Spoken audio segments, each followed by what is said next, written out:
Listen to two sentences. If it rains, the picnic is cancelled. And if the picnic is cancelled, it must have rained. The first sounds fair. The second feels wrong. The picnic could be off for a dozen reasons. But why exactly? Ordinary language shrugs. That sharper language is propositional logic.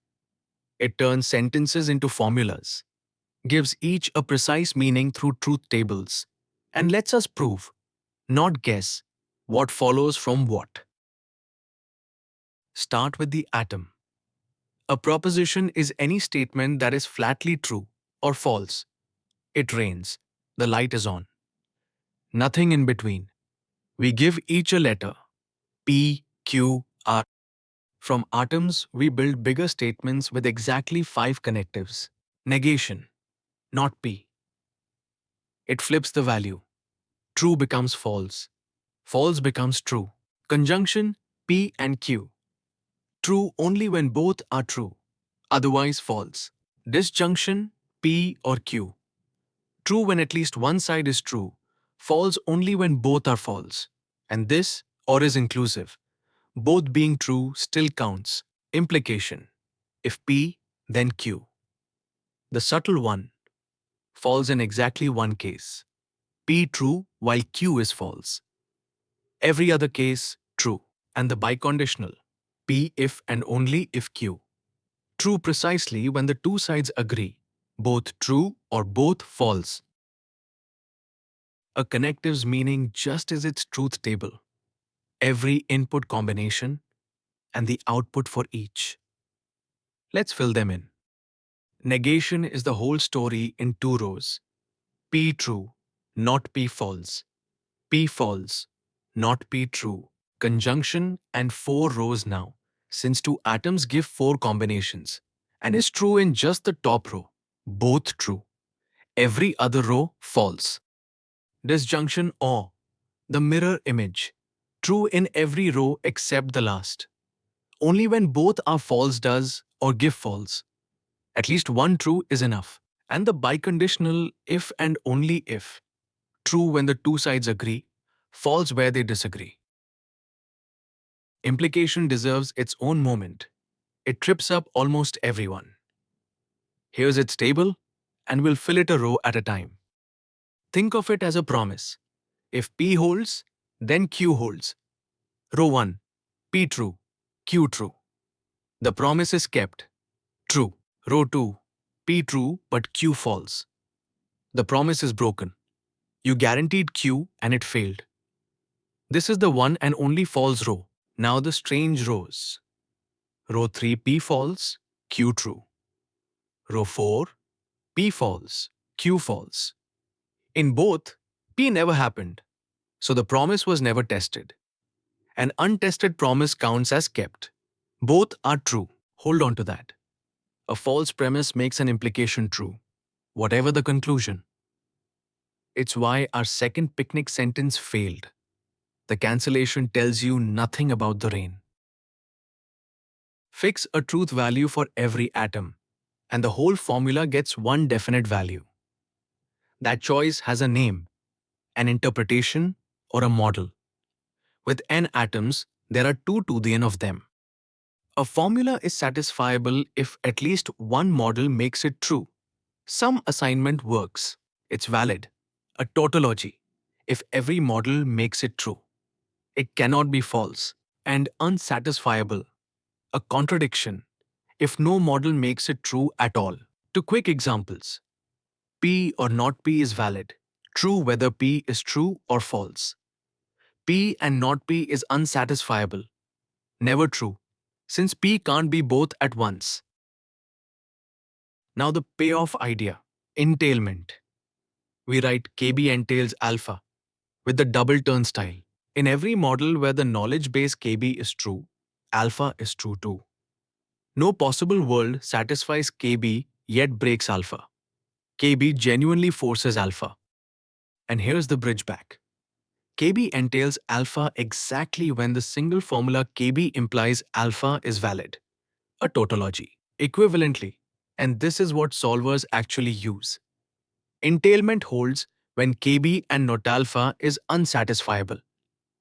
If nothing makes the knowledge true while the conclusion is false, the conclusion is forced. Let's watch a real entailment fall out of a truth table. The claim: if P implies Q and Q implies R, then P implies R. Chaining. We'll test all 8 models. The skeleton: 3 atoms on the left in all 8 combinations.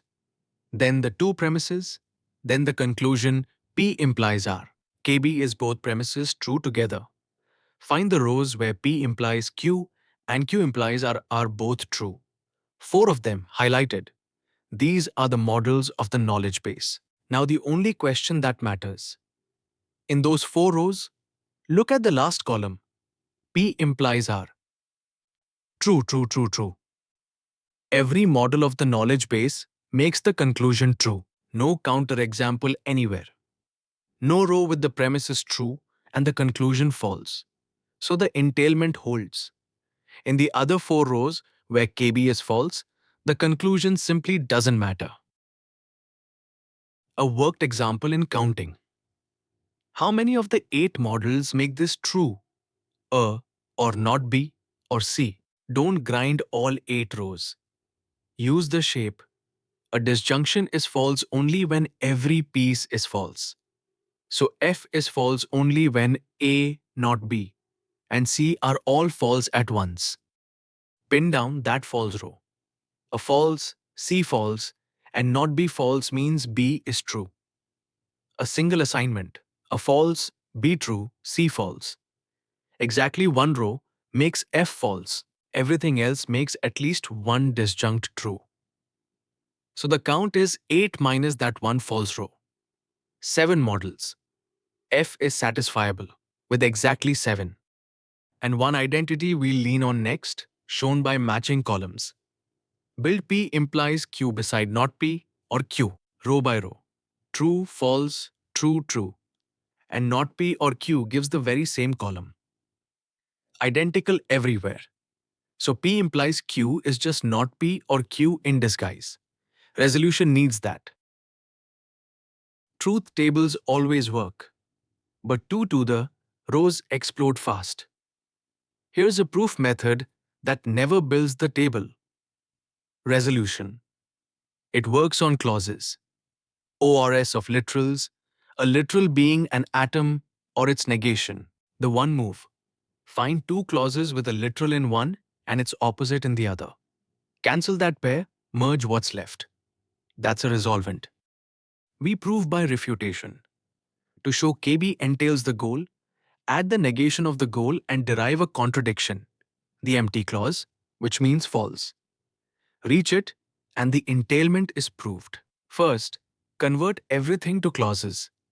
The premise P implies Q becomes not P, or Q. The premise P is already a clause, and the negated goal is not Q. Now resolve. Take C1, not P or Q, and C2, P. The literals P and not P are complementary, cancel them. What survives is just Q. Then resolve that Q against C3, not Q. Complementary again. Q and not Q cancel, and nothing is left. That empty clause is a contradiction. We've derived false. A contradiction from KB plus the negated goal means KB and not Q can't both hold. So KB forces Q.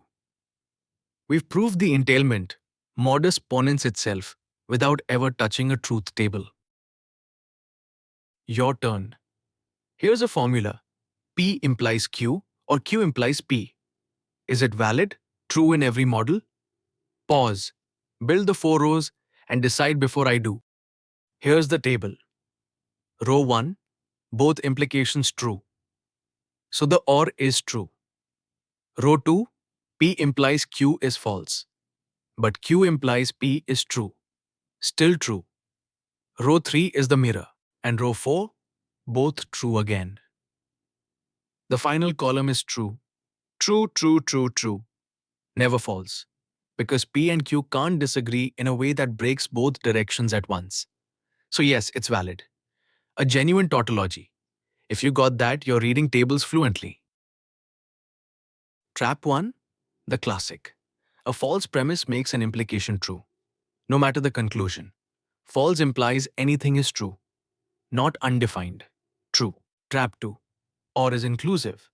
Both sides true still counts as true. If you really mean exactly one, that's a different formula, P or Q, and not both. Trap 3. Satisfiable is not valid. Satisfiable means true in some model. Valid means true in every model. P and Q is satisfiable, but far from valid.